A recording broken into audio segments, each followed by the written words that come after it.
Here's a question that sounds like spy novel fiction, but is absolutely true. What happens when you combine Swiss engineering precision with 1990s hypercar madness and 30 years of Alpine isolation? The answer is sitting behind 2 tons of steel door in a Swiss mountain right now, and today we're going to open it together. I'm talking about a Cold War bunker that hasn't seen daylight since 1994, preserving something automotive in conditions so perfect, it's less storage and more time travel. Now, most of us think about preservation as garages, maybe climate-controlled units if we're fancy. But Switzerland? Switzerland builds bunkers, hundreds of thousands of them. And in the 1990s, when the nuclear threat faded, wealthy Europeans bought these concrete fortresses not for gold or documents, but for their ultimate toys. Today's story starts with a German industrialist, a Ferrari bought new in 1994, and a decision to store it not in a garage, but in a nuclear-rated Alpine vault. Then, he walked away. For 30 years. Here's what keeps me up at night about discoveries like this.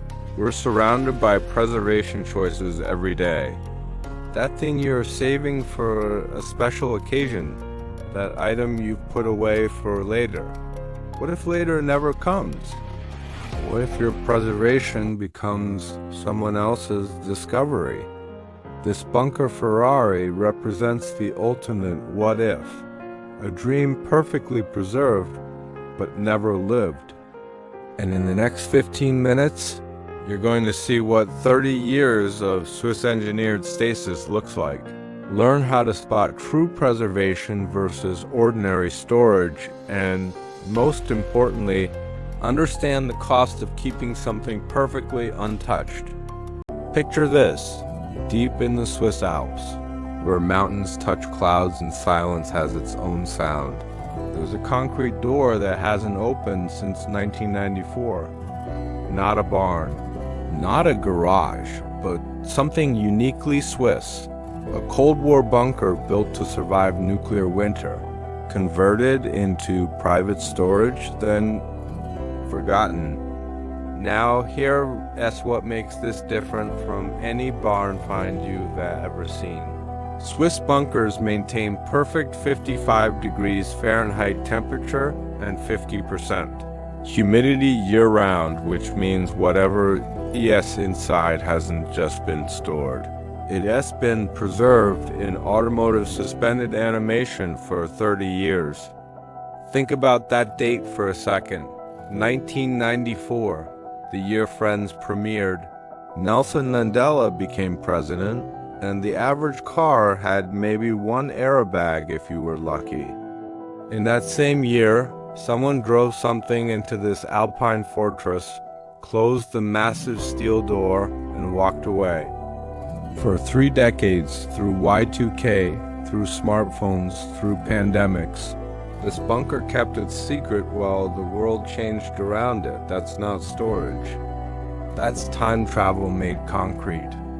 And the question haunting me was simple. What could possibly be important enough to hide in a nuclear bunker, yet forgotten for a generation? Here's what 20 years of automotive archaeology has taught me about Switzerland. This country doesn't just preserve history. It perfects preservation. Between bank vaults, watchmakers' safes, and these Alpine bunkers, the Swiss have turned safeguarding into an art form. But here's the paradox. Sometimes things are protected so well, they're protected from memory itself. So when a contact in Zurich told me about a bunker in the Alps with something automotive inside, I knew this wasn't just another discovery.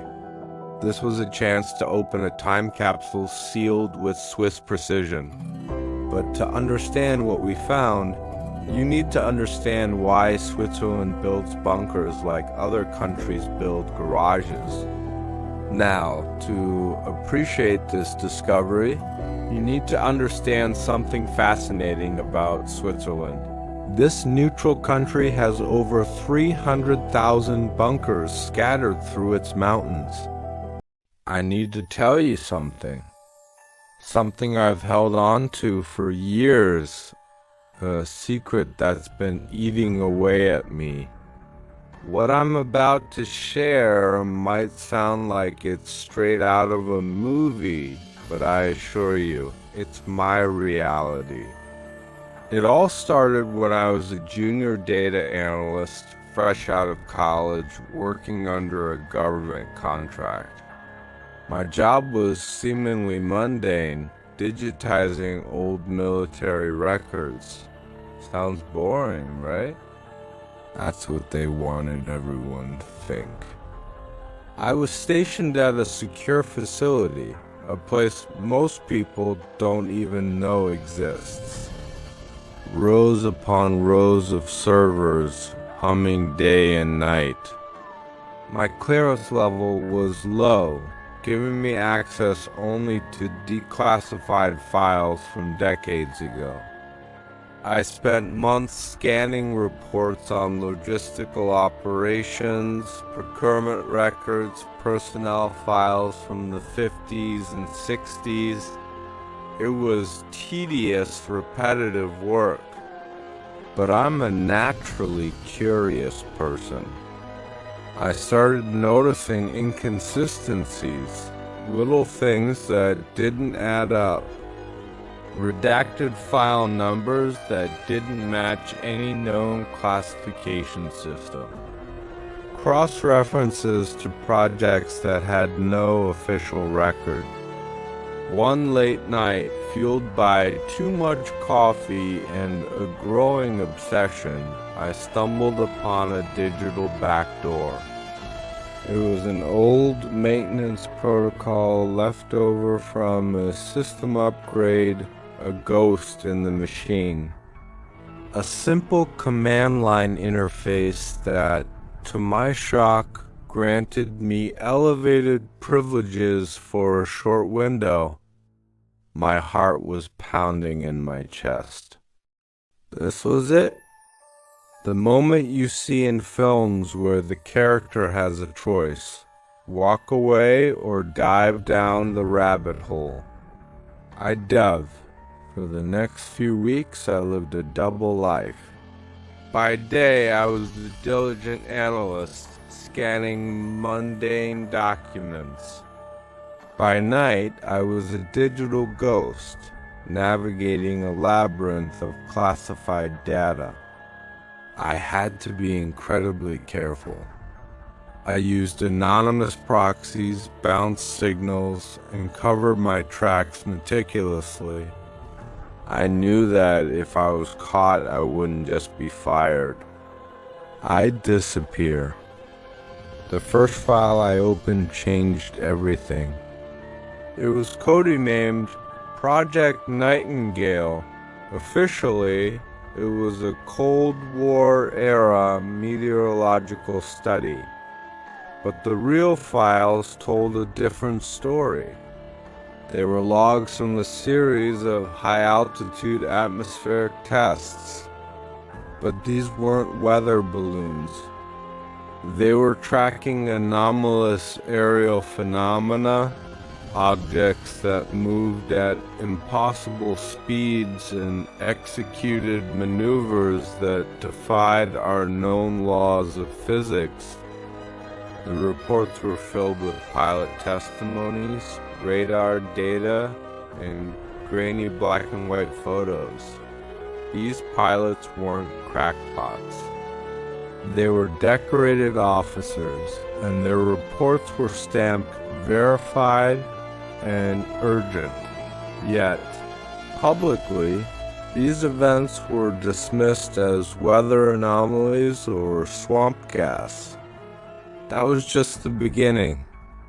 I found files on Project Aquarius, which wasn't about marine biology, but about recovering technology from non-terrestrial sources.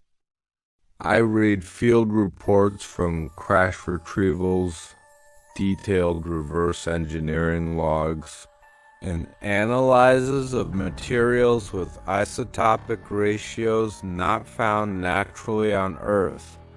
They had schematics, metallurgical reports, and even biological assessments. The level of detail was staggering. This wasn't speculation. It was applied science, conducted in secret for over 70 years.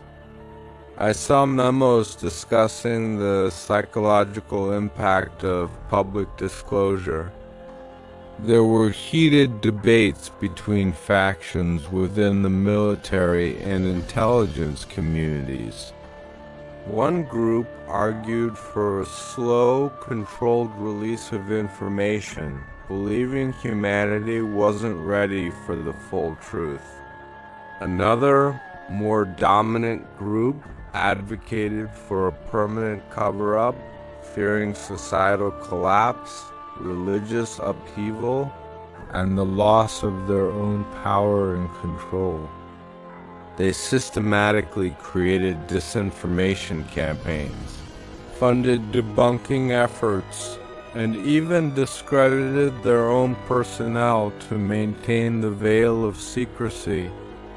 I found documents detailing technologies we use every day, things like fiber optics, microprocessors, and even certain advanced materials whose development was massively accelerated by these secret programs.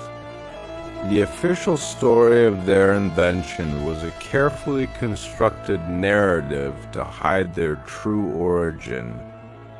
We're living with the fruits of this hidden reality, completely unaware of where it came from. It's like we've been given a few puzzle pieces from a much larger, more incredible picture and told that's all there is. One of the most chilling discoveries was Project Chimera.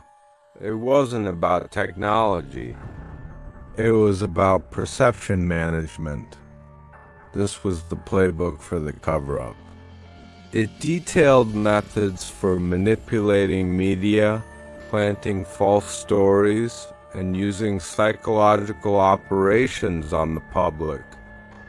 It outlined how to use ridicule as a weapon, ensuring that anyone who got too close to the truth would be branded as a conspiracy theorist and ostracized. It was a masterclass in information control, and seeing it laid bare made me sick to my stomach. It explained why, for decades, the topic was a career killer for serious journalists and scientists. It was all by design. I started downloading everything I could onto encrypted drives. I knew I couldn't keep this to myself. This truth didn't belong to a shadowy group of generals and bureaucrats. It belonged to everyone. But the deeper I went, the more paranoid I became. I felt eyes on me everywhere. My computer at work started lagging inexplicably. Twice, my apartment was broken into, but nothing was stolen. They were sending a message. They knew. The night I decided to get out was terrifying. I was in the system, copying a particularly sensitive file about a live biological specimen, when a system-wide alert flashed across my screen. Unauthorized access detected.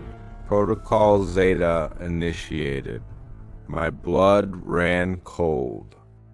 Protocol Zeta was a complete system wipe and lockdown.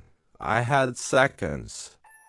I managed to sever my connection and pull my last drive just as the alarm started blaring in the physical facility. I grabbed my go bag, which I'd prepared weeks before, and walked out, trying to look as calm as possible while my world was collapsing. I've been on the run ever since. Living off the grid, changing my name, my appearance, always looking over my shoulder. They've erased my existence. My official records, my social security number, my academic history, it's all gone. As far as the world is concerned, I never existed, but I have the proof. I have the files. Why am I telling you this now? Because the weight of this secret is too much to bear alone. And because I believe the world has changed. People are more open, more connected. The old methods of control are losing their power. The truth has a way of getting out, but it needs a catalyst. I'm choosing to be that catalyst. I know the risks I'm taking by making this video. By putting my face out there, they will come for me. But I've spent years setting up dead man switches. If I disappear, the complete unredacted archive goes public.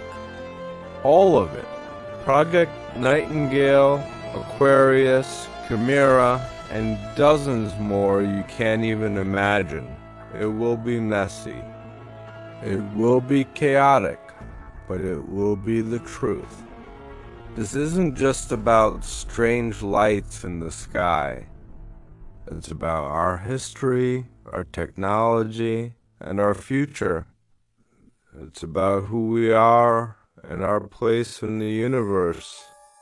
We have been lied to on a scale that is almost impossible to comprehend.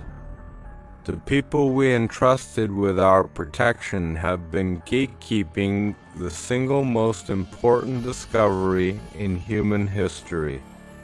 This is my confession and my declaration. I am no longer just a data analyst. I am a witness. What you do with this information is up to you. Be skeptical. Ask questions. But don't dismiss it. Demand answers from those in power. The truth is out there, but it's been deliberately buried. It's time for us to start digging. Thank you for listening. And please share this. The more people who know, the safer I might be, and the closer we all get to the real story. Let me tell you something most people won't admit. Sometimes the line between curiosity and recklessness gets blurrier than a foggy morning.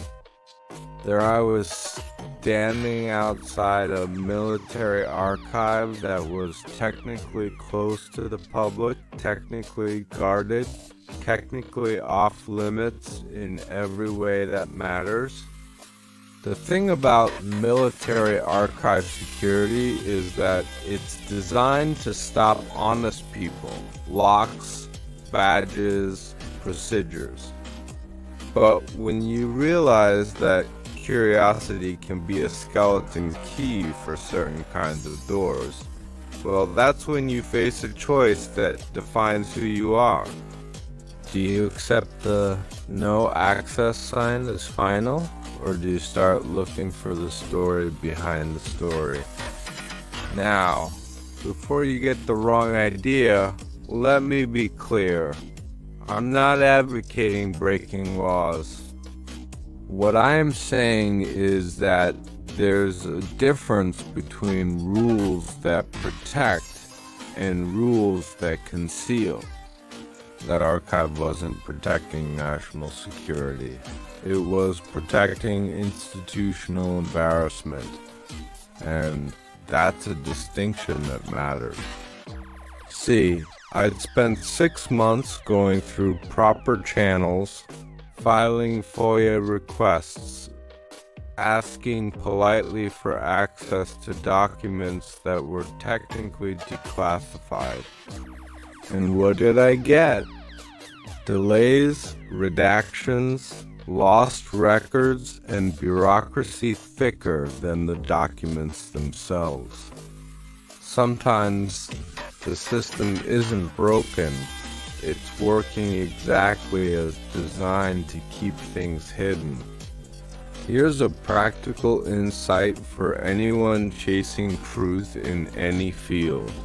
When official channels fail, you don't give up. You get creative within ethical boundaries. I'm not talking about breaking and entering. I'm talking about finding alternative paths to information.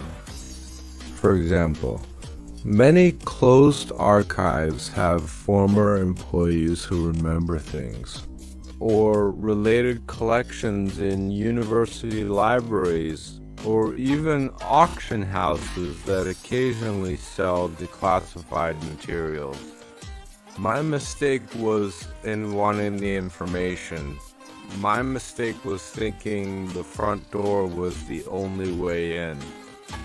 But that night, as I found an actual physical way into a place I shouldn't have been, well, that's when things got real in ways I never expected. Alright, so there I am inside, and the first thing that hits you is the dust or the silence. It's the smell. Old paper, aging leather, and something else. Ozone maybe from old electronics? The place was a time capsule of classified documents that hadn't seen sunlight in decades.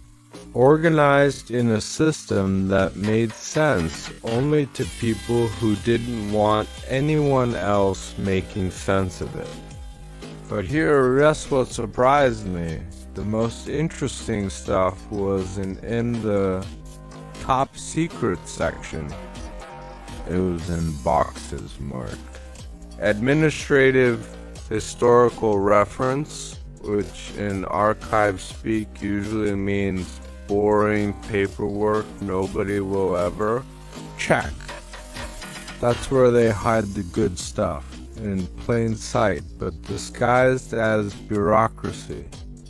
Let me paint you a picture that changed how I understand information hunting. One shelf had 3 identical looking boxes. Box A was labeled Operation Moonlight, classified. Box B was Moonlight Logistics, unclassified. Box C was Moonlight Administrative Routine. Everyone goes for Box A, right? That's what I did first. But Box A was mostly redacted pages and formal reports saying nothing. Box C, the boring one, had handwritten notes between officers, coffee-stained meeting minutes, and margin comments that told the real story. The lesson?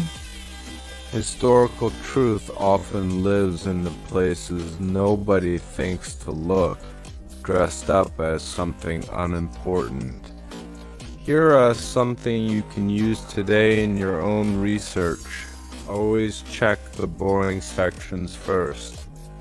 Whether you're researching company history, family genealogy, or any topic really. The administrative records, the meeting minutes, the internal memos that seem routine often contain the real gems. I once helped a friend understand why her grandfather's business failed by looking at his office supply receipts rather than his financial statements. Turns out he stopped ordering stationery months before the official collapse. a sign he'd given up internally long before externally. In that archive, the boring box held a folder that shouldn't have been there at all. And that folder, well, that's where things got really interesting. So I'm going through this administrative box, and my fingers literally freeze on a folder that's different from the others. It's not the color or the label, it's the weight. There's something inside that's not paper, or at least not just paper. I open it, and there's a standard report about equipment maintenance, but paper clipped to the back is a single sheet that changes everything. It's a memorandum, but not the typed formal kind. This is handwritten, urgent, and starts with words that still give me chills.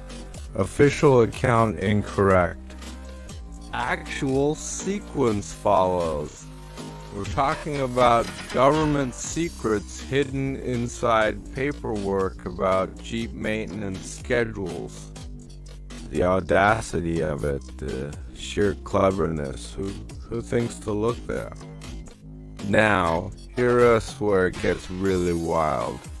This memorandum contradicts the official historical record of a well-known military operation in ways that are just details. They fundamental rewrites. The official story says planning took 3 months.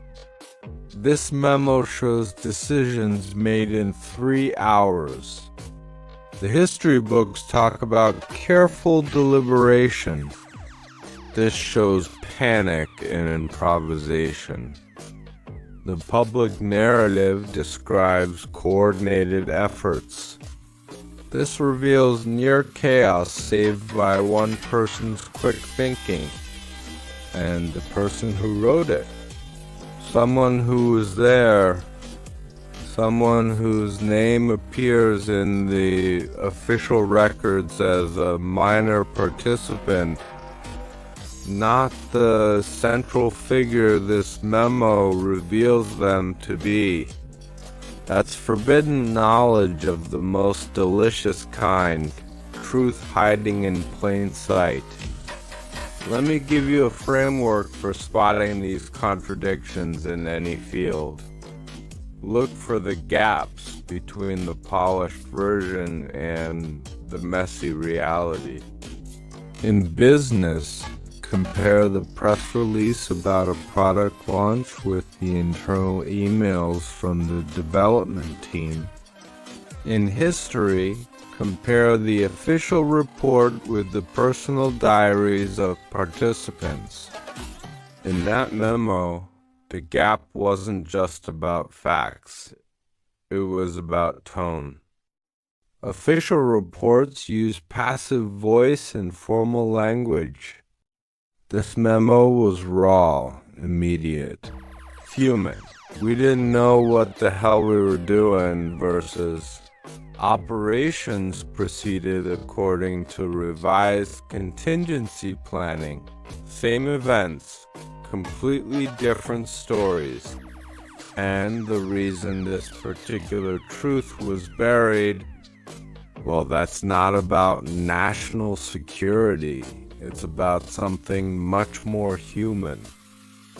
Alright, so you're probably thinking, if this memo was so important, why hide it in a maintenance file? Why not destroy it? Here's the counterintuitive truth about archive concealment. Sometimes things aren't hidden to protect secrets, but to protect reputations. This particular operation had become foundational mythology for a certain military branch, taught in academies, cited in doctrine, held up as an example of excellence. The problem? The reality was messy, confused, and succeeded mostly due to luck and individual initiative rather than brilliant planning. Destroying the memo would have been safer, but hiding it preserved the option of truth while maintaining the fiction. Let me explain a pattern I've seen in multiple archives now. They're as often what I call strategic preservation. They keep the embarrassing truth, but bury it so deep that only someone either very lucky or very determined will find it. This serves two purposes. First, if the truth ever needs to come out, say, for historical accuracy decades later, it exists. Second, and more cynically, it protects the institution from accusations of destroying evidence. Think about it. If someone asks, "Do you have records about X?" they can technically say yes without revealing that those records contradict the official story. It's historical narrative management at its most sophisticated, and once you see it, you start seeing it everywhere. Here is how you can apply this insight. When you encounter any official story that seems too clean, too heroic, too perfect, ask yourself, what messy truth might be preserved somewhere, waiting to be found? In your own life, this might mean looking at the polished social media version of someone's life and wondering about the unshared struggles. In business, it might mean reading between the lines of annual reports. That memo in the archive taught me that truth often survives, but it survives in the corners, in the margins, in places designed to be overlooked. And finding it? Well, finding it comes with a cost that nobody talks about until you're paying it. So here is the part nobody prepares you for. Once you know something you weren't supposed to know, you can't unknow it. That memo in the archive didn't just change my understanding of history, it changed how I moved through the world. Suddenly, every official narrative feels potentially incomplete.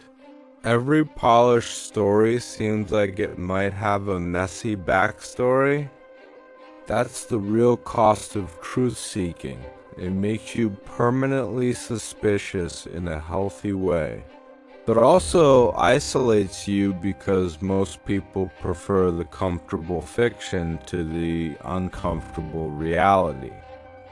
You become the person at the dinner party who says, "Actually, it's more complicated than that," and watches the conversation die. Let me be brutally honest about what happened after I left that archive. For weeks, I struggled with whether to share what I'd found. Not because of legal concerns, the documents were declassified, but because some truths don't just inform, they burden. Knowing that a celebrated historical moment was actually chaos covered up with good PR, that knowledge sits with you and makes you wonder what other celebrated moments are similarly sanitized. And more personally, it makes you question your own memories, your own stories. How much of what you know about your own life is the polished version versus the messy truth? But here's the practical takeaway, and this is crucial. Not all truths need to be shared. but all truths need to be integrated. What I mean is, when you discover something that changes your understanding, you have to decide what to do with that knowledge.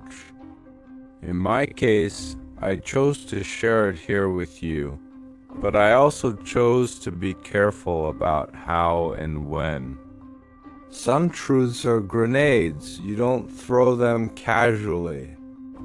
My advice to anyone pursuing knowledge, whether in archives or anywhere else, be prepared for what you might find and have a plan for what you'll do with it. Because the archive wasn't the hard part. Living with what I found there, that's the ongoing challenge.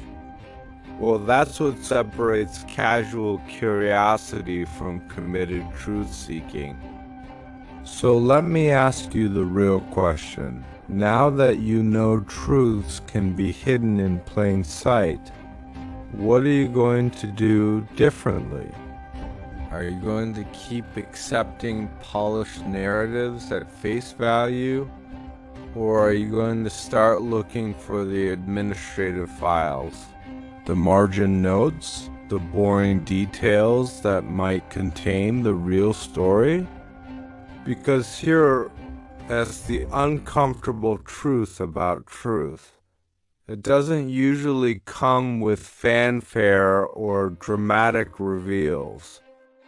It comes in manila folders and forgotten boxes, in coffee-stained memos, in the places too mundane to seem important until you understand their significance. Think about this seriously. What official story in your life needs a second look? Is it something from history you've always accepted? A company narrative you've been told? Even your own personal memories? The methodology is the same. Look for the gaps between the polished version and the likely reality. Search for the administrative records rather than the official reports. Pay attention to what's preserved but not promoted. That archive taught me that truth isn't always lost. Sometimes it's just waiting for someone to ask the right questions in the right places. Now, I need to hear from you. This isn't a one-way street. Drop a comment and tell me, where in your life have you found a hidden in plain sight truth? Was it in old family documents, in work records, in something everyone overlooked because it seemed too ordinary? Or maybe you've had that moment of realizing an accepted story was incomplete or misleading. This is how we build a community of people who value reality over narrative, who understand that sometimes the most important things are hiding where nobody thinks to look. Share your stories, your discoveries, your questions. Alright, last thing, and this is non-negotiable if you want to keep getting this unfiltered access to how the world really works. Hit subscribe and turn on notifications right now. Because here's what's coming next. We diving into the psychology of why we accept polished narratives so easily. And more importantly, how to develop what I call narrative immune system. We'll look at actual psychological studies, historical examples, and practical exercises that train you to spot when you're being fed a sanitized version of reality. But you'll miss it if you're not subscribed. So do it now, before you get distracted by the next shiny, polished story. because the next video might just give you the mental tools to never be fooled by surface narratives again. Subscribe, hit the bell, and let's keep pursuing actual truth together. So here's what 30 years of Alpine bunker preservation looks like. A 1994 Ferrari F40 in Rosso Corsa red, showing exactly 327 kilometers on the odometer. That's not a typo, minus 327 kilometers, which is about 203 miles for my American friends. To put that in perspective, this car was driven from the dealership in Zurich to this bunker, and that's basically it. Now, for those who don't know Ferrari F40s, this was the last car Enzo Ferrari personally approved, built to celebrate Ferrari's 40th anniversary, and arguably the first true hypercar. Only 1,315 were made worldwide, and finding one with under 500 kilometers? That's like finding a Stradivarius violin still in its original case. Let's talk numbers, because this is where the Swiss preservation factor gets ridiculous. A standard Ferrari F40 in good condition sells for about $1.4 million. But a low mileage example? Add 30%. An example with documented storage history? Add another 20%. But a car preserved in a Swiss Alpine bunker with perfect climate control since new? You're looking at $2.20 to $2.5 million at current auction prices. And here's why. This isn't just a car. It's a specimen. The tires still show mold lines from the factory. The engine bay has factory chalk marks. The seats have never truly been sat in. It's automotive taxidermy at its most perfect. But here's what separates a good bunker find from a great one: the documentation. In a metal cabinet nearby, we find the complete history. Purchase papers from Ferrari Zurich dated March 1994. Insurance documents, even the original window sticker showing every option checked. But the real gem? A handwritten note from Herr Schmidt for my 50th birthday. To drive when I retire. He bought it at 49, stored it at 50, and never retired to drive it. That human story, the unfulfilled dream preserved perfectly, adds emotional value you can't quantify. But this Swiss perfection preservation connects to something much bigger about how we preserve value. Now, here's where this Swiss bunker discovery connects directly to our Indian factory story from last episode. Both are about preservation against time, but through completely opposite methods. The Indian ambassador survived through industrial stubbornness, a factory that refused to change for 58 years. This Ferrari F40 survived through technological perfection, a bunker engineered to stop time itself. One is about mass production persistence. The other is about individual preservation obsession. Yet both created the same result: automotive time capsules that teach us about value, desire, and what happens when human intention meets temporal reality.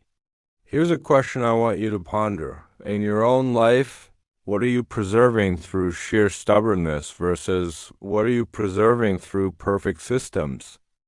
Maybe it's a family tradition you keep alive despite everyone saying it as outdated, Indian factory method, versus a collection or hobby you've organized with meticulous care, Swiss bunker method. Both approaches create value, but they create different kinds of value. The factory method creates cultural and historical value. The bunker method creates specimen and rarity value. Understanding this distinction makes you a smarter collector, investor, and appreciator of worth in all its forms.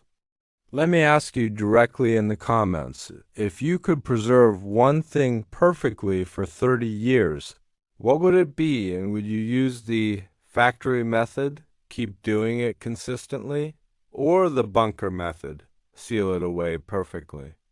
Share your thoughts, because here's what I've learned. Every collector, every enthusiast, every person who values something faces this choice.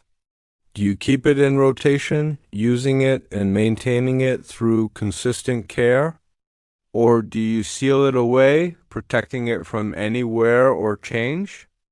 This Ferrari in the bunker represents the ultimate bunker method choice, but at what cost? Which leads us to our final lesson. So what's the real takeaway from a Ferrari sleeping in an Alpine bunker for 30 years?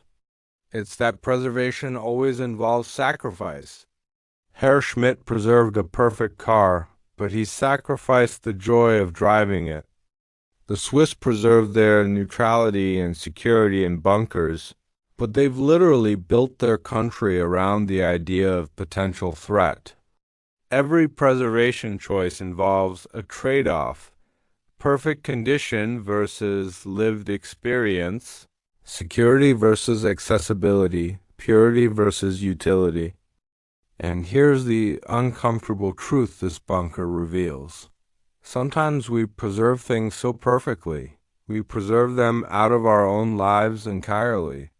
Here's a practical exercise you can apply right now. Look at something you resaving for best. That bottle of wine, that piece of jewelry, that special outfit, maybe even a car or tool. Ask yourself honestly, are you preserving it or are you postponing joy? Because here's what 30 years in a Swiss bunker teaches us. Perfect preservation doesn't mean something survives. It means something exists unchanged. But cars are meant to be driven. Wine is meant to be drunk. Experiences are meant to be lived. The true art isn't just preservation. It's knowing when to break the seal and let time back in. As we close this Alpine chapter, I'll leave you with this thought. This bunker Ferrari represents one end of the preservation spectrum, absolute perfection at the cost of absolute experience. In our next adventure, we're going to explore the exact opposite, a car that was used, loved, worn, and through that lived experience gained a different kind of value entirely. Because time capsule automotive isn't just about things frozen in time. It's about understanding time's relationship with value in all its forms. And sometimes the most valuable things aren't the ones we protect from time, but the ones we give to time completely. So what's the final lesson from a Ferrari that spent more time in a bunker than on the road?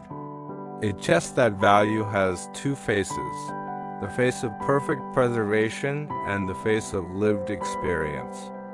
This F40 is worth millions precisely because it was never used. But that's also its tragedy, a machine designed for emotion and speed that never felt either. And here rests your takeaway. Look at what you re-preserving in your own life and ask, am I protecting its potential or postponing its purpose? Now, I want to hear from you in the comments. What is something you've been saving for best that maybe you should just enjoy now? Or, conversely, what's something you're glad you preserved perfectly? Share your preservation dilemmas and decisions, because here's what this community is about. Learning from each other's relationships with time, value, and the things we choose to save or spend. We're all time capsule curators in our own way.